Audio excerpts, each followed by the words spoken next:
Hello friends, how are you? In the last episode, we discussed how a Chinese businessman and hacker stole data from United States top companies who are responsible for superpower weapon production.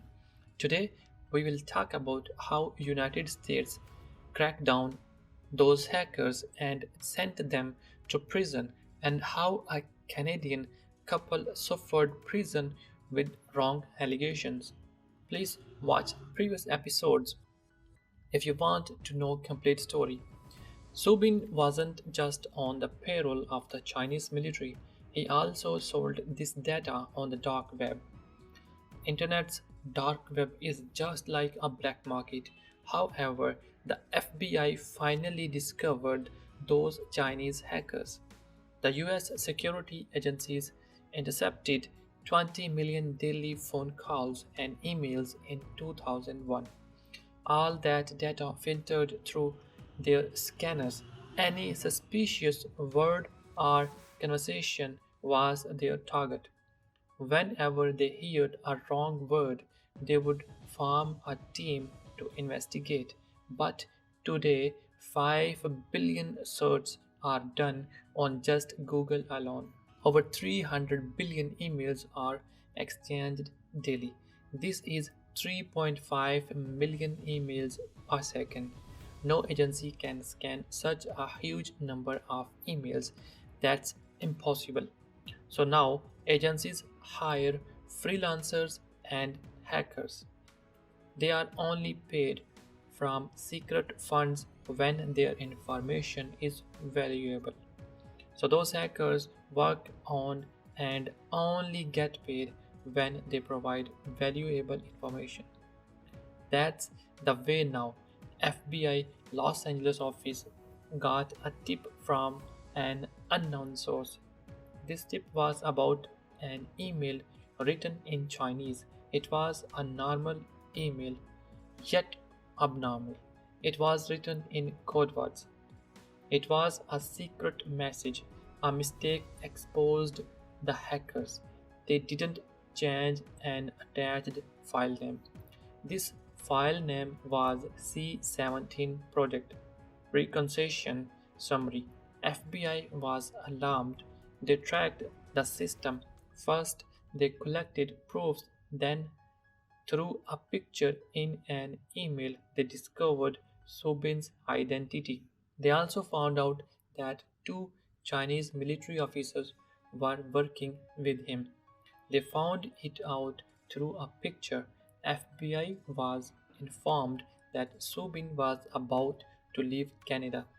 FBI wanted him arrested before he could fly to safety in China. The timing was crucial because the Chinese president was due to visit America next year. US President Obama could raise this issue with the Chinese president with proofs, so FBI persuaded the Canadian authorities to hand over Sobin. Canada was hesitant in doing so without any proof, but Canada was also in trouble. Their security system was also under attack by Chinese hackers, so they arrested Subin, but Canada couldn't hand over Bin to the Americans. There was a twist in the story. Chinese authorities arrested many Canadian nationals in their country. Around 200 Canadian nationals were arrested in China within months. Kevin and Julia Garratt were the main detainees. They were living in China for a long time. The Chinese government informed the Canadian embassy about their arrest. They asked the embassy to provide a lawyer for the couple. This was a silent threat. It was a clear message that Canada should think twice before handing over Bin to America. Now Canada was under pressure. Its powerful neighbor wanted Subin while Canada wanted to save its citizens in China. So Canada prolonged the legal procedure for Bin's handover. The Canadian couple arrested in China faced the same allegations as Subin. This Canadian couple had been living in China since 1984. They taught English and sold coffee. China accused Kevin of spying for the Canadian intelligence and sending pictures of the Chinese military to Canada. Other allegations were also related to spying. China pressurized Canada to stop the extradition of Subin to America. But there is another twist. America couldn't shift Subin from Canada to its country for 2 years. Then Subin himself decided to go to America and fight his own case. His lawyer said that the legal fight was too lengthy. Even the punishment given by the American courts would be shorter than the legal battle. So he decided to fight his case in an American court. His decision was motivated by a legal advice. His lawyers told him that the court would reduce his sentence if he surrendered. Secondly, the Chinese, Canadian, and American authorities had made compromise. Now Subin was arrested and taken to America. Subin was sandwiched between two muscular US military personnel. One of them asked Subin about his favorite plane. Subin answered in an irritating tone that he only liked Boeing C-17. Subin was sentenced to 46 months in prison. He completed his jail term in 2017. Then he returned to China. The Canadian couple was released a year earlier in 2016. They paid a penalty of $20,000 and served 2 years in jail. Subin submitted a 32-page confession statement to the court. His statement disclosed his hacking project that we have shared with you. He admitted hacking the intellectual property of Boeing and Lockheed Martin. The US calls his hacking theft, but the US has been doing the same with China even today. Leaked documents by Edward Snowden confirm this. The US Secret Service monitored every conversation of the Chinese leaders. They infiltrated the biggest Chinese mobile company, Huawei. American hackers planted a special program in Huawei mobiles. Through this program, they could hear or watch every audio or video conversation. There is no cover to shut a phone's camera or mic. So the American Secret Service did all this, and probably they are doing all this even now because America is far ahead in technology. The Chinese president visited America after Sobin's arrest. Cyber warfare was on the top of the agenda in his meeting with Obama. Even it made newspapers headline. Both countries decided to make joint efforts against cybercrimes. Because both countries denied hiring hackers, they decided to work together against any Chinese or American hackers. They would cooperate in this regard. All this was agreed, but you know that there is no morality in a power struggle. No Chinese, no American hacker has abandoned his cause.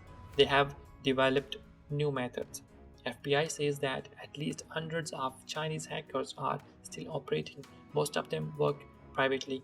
They hack vital data for their country and transfer it to any Chinese agent. Their earning and patriotism goes side by side.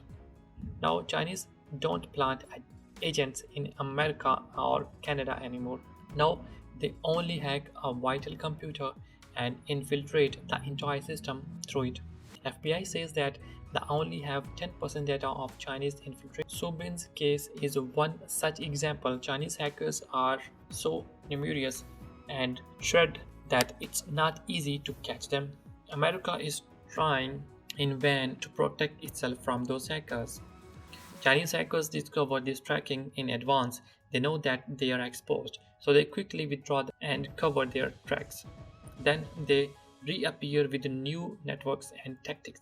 Because China and its agents don't consider it a crime, they take it as a military strategy and pursue it with spirit. Because they feel that a war with America might happen anytime. So if there is going to be a war, they must be ready for it. They would do anything for this. Now you have learned about China's role in the cyber warfare of the Great Camp. Now let's look at the lawfare and economic warfare. But we will tell you this in the next vlog. And we will also tell you about the role of algorithms in the Great Camp. How do the algorithm of Google, YouTube, TikTok, and Instagram work? We will also share the Russian cyber warfare and its role in the Great Camp. It is troubling for Europe, NATO, and America. Keep on watching the Great Camp series. You're watching this battle for superpower live. War and peace always walk side by side. If there is peace, then there is a war in the background. If there is a war, then there are peace efforts too. So a world war is going on even today. But this is a stealth war, a shadow war, a great camp, a cold war. Shashodian is going on in a new style. I hope you like this video. If you like this video, please do subscribe to the channel, press the bell icon and like and share this video. Until next video with new information. Take care of yourself.